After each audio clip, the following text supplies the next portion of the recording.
Hey, hey, it is the Desert Viking, and we are in a rare nighttime environment. So I've got a lot on my mind, and sometimes when I'm doing work, my project work, I'll be working late at night. And so if something's spinning around in my head, instead of trying to go to sleep, because my brain won't let me go to sleep when that happens, I address it, however, depending on whatever it is. And so in this case, this comes off of a discussion I had earlier today with someone, which is basically what's wrong with us? What's wrong with you? What's wrong with me? What's wrong with us? And this kind of dovetails off of the loneliness video that I had done before, a couple days ago. What's wrong with us? Why does this happen to people a lot? Why are there perpetually lonely people? Why are there men and women they just feel like they walk alone most of their lives, and it's a weight on their shoulder? Now, the common answer I get back is typically going to be something in the vein of, obviously there's something wrong with you. Obviously you're a bad person. Obviously you're a defective person. If you are the common denominator in these types of relationships, if you can't make friends very easily, if your mates cheat on you, leave you for other people often, that's an obvious sign that there's something horribly wrong with you, that you're a defective person. And it's easy to fall into the trap of thinking that obviously I'm just not a good person. And when I say I and you, I'm talking in general. I'm not talking about me personally. Though I have those thoughts. I've never really, as I alluded to in the loneliness video, I've never been good with people. And that starts, for me, that was something ingrained in childhood. And it carries into my personality. And why I'm not good with people, if you really look at it, is simply because I don't have time for bullshit. I don't have time for pretending to be something I'm not so that you'll like me. Like that's not, I'm not into that. And if something annoys me, I usually my face will tell you it annoys me. So I'm not good at the social niceties that are expected, and it's gotten me in trouble quite a bit. But I'd rather someone be blunt and say, "Hey, I have a problem with this," than pretend things are okay and then they're not, and then stuff blows up on you later. That's not where we want to be either, in my opinion. But because of that, I've struggled with people, and as a man, and as men get older, it's harder. I think simply because other men just we don't relationships are very largely transactional, and because they're transactional, if you don't have anything to offer someone, they're not going to invest time in you. They've got their own families, they've got their own things that they're dealing with. They don't have time to put energy into you unless you have something to offer them. I think that's part of it. But really the crux of this is that phrase, what's wrong with you? What's wrong with me? Why? What am I doing wrong? That this is a common situation. And for a lot of people, I know this is a common situation. This whole perpetual alone thing. I've been alone more in my life than I've not. So I have, at my age, gotten used to being by myself. And I'm not going to tell you that I'm like super okay with that. Like, I am okay with it. I have to be okay with it. I don't have a choice, because when you're dealing with two other people, I can't force someone to be my friend, and I can't force someone to be my mate. You can't do that. And I'm not interested in that. I'm not a jailer. I'm not interested in forcing someone's hand. But I'm not okay with that. I would love, like, one of the things that I wanted most in life was simply just my own family, and I never got that, and I likely never will get that. I'm at an age now where I think that's passed me by, and so you just have to be okay with that, or else it'll break you down. But I'm not like this unique snowflake that this is only happening to me. This is a lot of people I know. When I look at all the people in long-term marriages compared to the people not, the long-term marriage people are very small in number compared to the people I know that just can't seem to figure it out or get it to work. And the world is in a broken place right now, I think, in terms of how we deal with relationships in general. Now, when all of this began, one of the things I wanted to do was to make sure that I was not doing one of two things that are very common. The first one is blaming it entirely on the other person. Obviously, they left because they're bad, trashy people.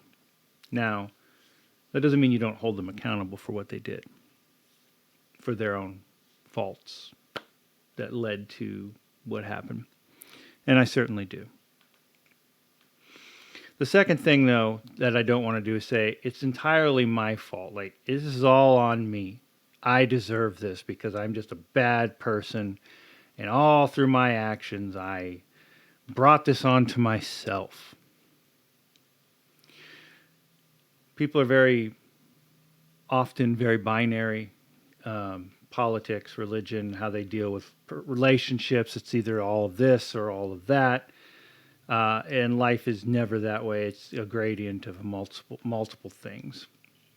So I wanted to own the things that I did, but also separate those from the things that weren't me or were so superficial that could have been resolved through communication.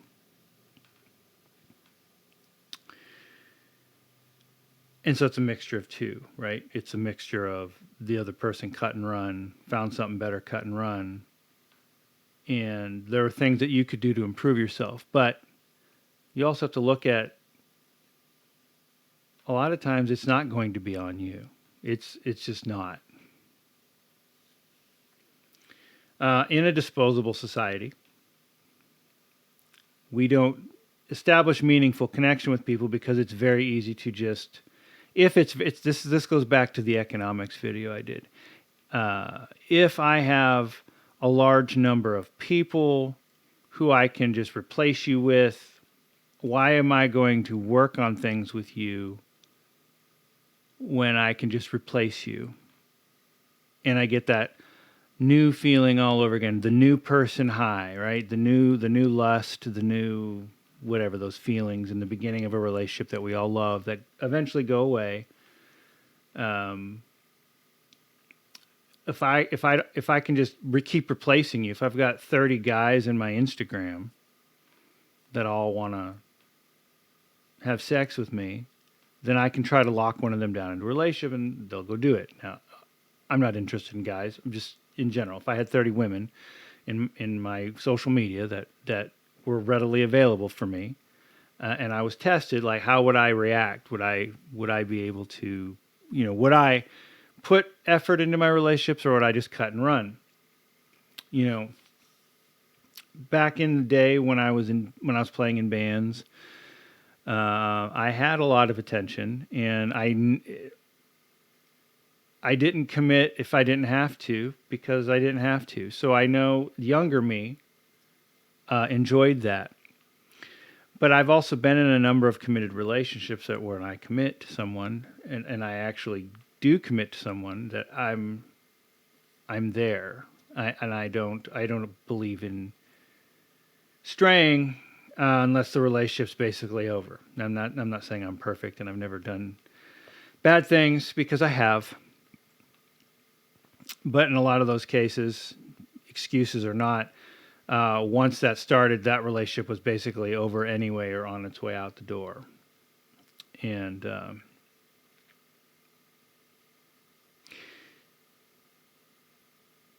is it all you? Is it all on you when something happens? Or why am I invisible? What am I doing wrong?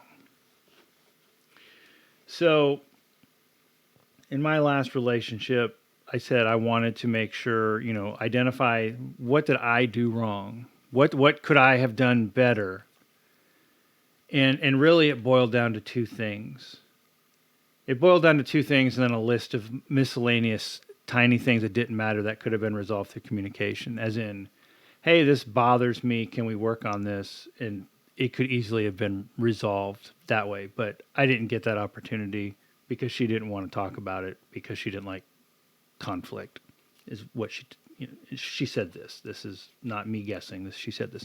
But I had two major faults that led to the breakup of my engagement. The first one is I just wasn't hot enough. I didn't have the body. I had gotten COVID. I got fat. And, I can't fault someone for that. Like if I'm with a woman and she gets fat, I'm not going to want to be with her either physically. So you can't, I totally get that and understand that. That was number one. Had I been in good shape, I think the communication stuff that didn't happen would have happened. I would have had that opportunity, but because I was overweight, that desire was gone, and when the desire is gone, there was no want to communicate.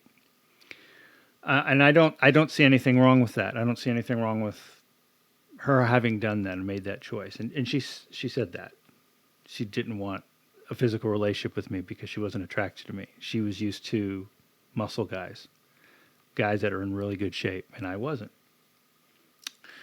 So cool. Second thing that I did that I can place on myself is that I emote, emote, emote. I talk too much. Hey, here I'm doing a video talking too much. Go figure. I talked too much about the things that worried me, and she didn't like that. That made it shook her confidence in my ability to lead my house. Essentially, is what that is. And she used that phrase. I feel like you need a mother, because I was afraid of where the economy was going. I was afraid of where my job prospects were going with this new AI stuff that, I was sitting in meetings where they were talking about removing my field completely through AI. And I expressed that scared me. So by doing that, by opening up myself to her, which sounds like this is bad, like you should be able to open up yourself, but this is a rule for guys. You don't open yourself up like that. You have to be strong, and they have to have faith in you. And if you ever exhibit weakness, they're gonna bounce.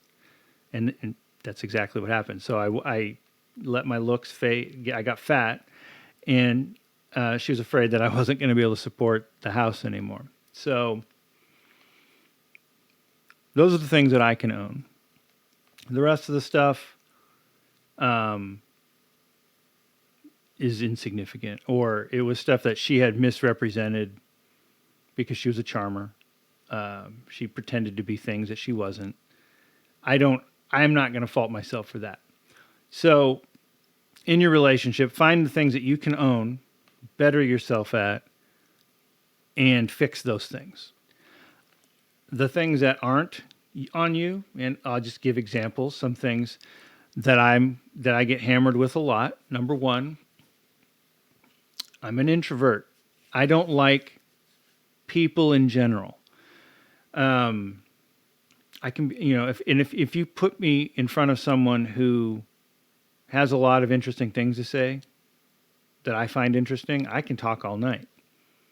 And in fact, I know some of those people, and they say, "You're an introvert?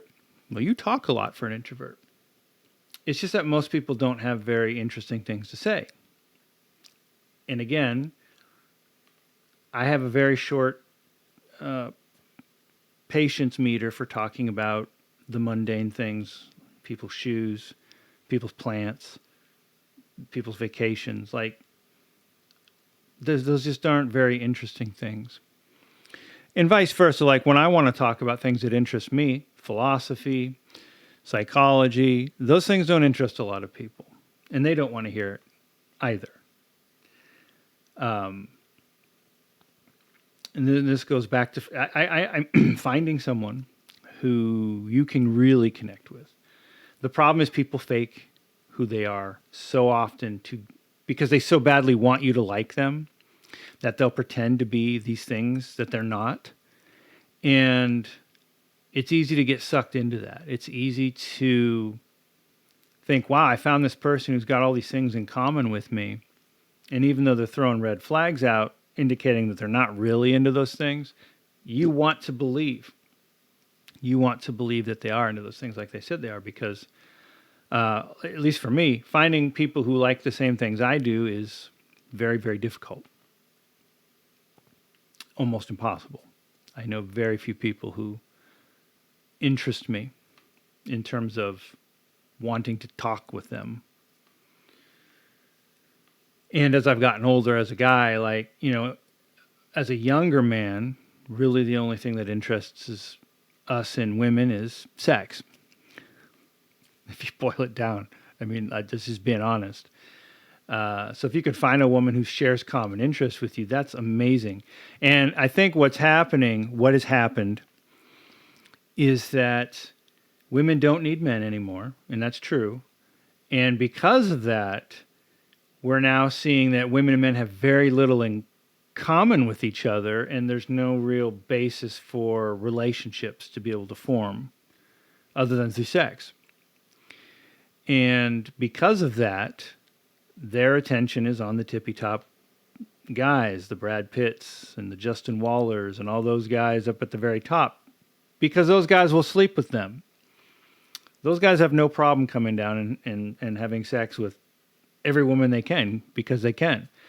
And so they can, if that's all that the relationships are about is sex, well, you're seeing that. You're seeing it doesn't matter about your other qualities. It doesn't matter if you have a stable house. It doesn't matter if you make a good income. None of those things matter, because it's just been boiled down to physical lust, basically. And they can get those top guys. Like, if a guy could get supermodel chicks to sleep with him all the time, they would. Well, women can get those supermodel guys to sleep with them.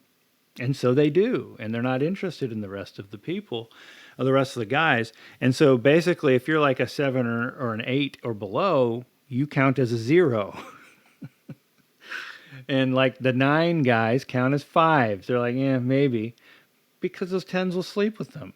So even the most bog average woman who's a 5 can get a 10 to sleep with them. So why would she put her energy into a guy who's also on her level as a 5? She's not going to.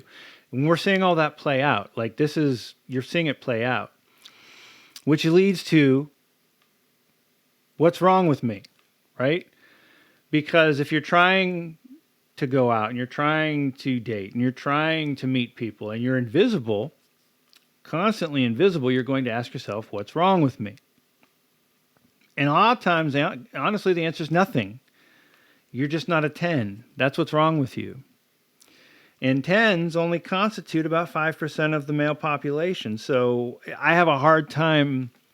I struggle to find not being the top 5% as being, that's good, and the rest is crap. It's just not, and maybe that's because, again, I don't like extremes. I try not to be on the extreme. Maybe. What's wrong with me? Well, hey, like, we can use me as an example. I know I had to get my body in shape, but I was gifted with height genetically. I'm well over 6 feet tall. I'm 6'2", that checks the box. I'm a top 5% earner. That checks the box. I'm not in debt. I have my finances in order. I own my own house. I own my own property. I don't have a criminal record. I'm an upstanding citizen. I love the intellectual stuff. I have a high IQ, which means absolutely nothing in this world, but I have a high IQ. You would think on paper that all of those things would make someone desirable, but they don't, because that's not a 10. And again, I'm not a special snowflake. I'm not whining going, "Oh, woe is me." There's a I'm in a giant sea of guys in the same boat, in the same situation. What's wrong with me? I could fake being someone I'm not, and that has worked for me in the past. I've done that. I have pretended to be. It's real easy. So if you don't know anything about me, which most of you wouldn't know anything about me, I am a stage musician. I played on stage for 20 years. I did pro wrestling after my divorce many, many years ago. I've also got theater experience. So I understand what it is to be a performer and to be an actor. Maybe that's why I can suss it out real quick when I can't say that because I got conned. Uh, I'm sitting in a house 2,000 miles from everyone I know because I got conned by someone who was an actress many levels above what I could pick out. But I can usually pick that out of people. Like if they're acting or they're pretending to be something they're not, I'm usually good at picking that out. And when I've done that in the past, pretended to be something I'm not, it's worked out really well in my favor. So I can pretend to be interested in what you have to say, and I can pretend to be this thing that you want to get what I want. And I hate that existence. That is not anything that I want to do at all. I want to like the things I like, and I want to be who I am, and I want that to be good enough. But, it's not. Now, what do you do about that? This is probably more painful for the younger guys. As I'm older now, and as a man gets older, that desire for the one thing that men usually are going after lessens and lessens. And so that doesn't stop my want to have a family or my want to have people that have my back or a wife, because I've always wanted those things. I don't know if that's biological programming. I don't know if that's because I'm missing something from my childhood. I don't know. I've never gotten those things. And it doesn't mean I don't have close friends, because I do. Don't get me wrong. I talk about loneliness, and yes, here where I'm sitting, I don't have friends physically around me. I have friends scattered throughout the world that I know have my back, and I will have their back. And I've met them through being in contact with them, mainly through like the military or mainly through my various bands or other things that I've done over the past 20, 25 years. I have those things. But I have walked most of my life alone because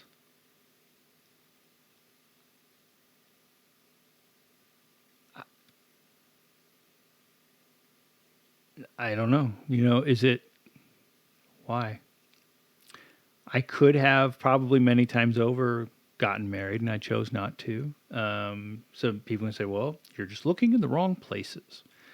There's a certain thing that I guess I'm after, and I've thought I've had that a few times, and it turns out it was just vaporware, it wasn't real. So I don't know. I honestly don't know, and for the younger guys, that's more painful because that drive is stronger in you. But I think the advantage that younger guys have is you have the internet now, and you have all kinds of resources to see that the things that you'll be told growing up are lies. And you see that now. So like my generation, the generation that came before me, I'm in Gen X, and the boomers came before me. They got slapped upside the head without the internet and kind of had to figure it out themselves. That whole story that you're sold. Um, the you younger guys, I think, are a little bit more fortunate in that you already know what the rules are well in advance. Like I am jealous of you. I wish that I had known what the rules were when I was 20, 21 years old. I didn't. I didn't really start picking up on what the rules really were until like my mid 30s. That's really when my life started to gel and become a lot stronger. But that doesn't stop like the conversation I had, like what's wrong with us? Like, we have our shit together. We do, I don't think that I'm elephant man ugly. I'm not, I'm overweight, but I'm working on getting my body back together, but I don't need like a walker or a cart to move me around. Like, what's wrong? And that's a common question. I see it out in the wild often. It's like, what did I do? What's wrong? What am I doing wrong? And honestly, a lot of it I think is it's just nothing. And you can't focus on that. You can't focus on what's wrong with you.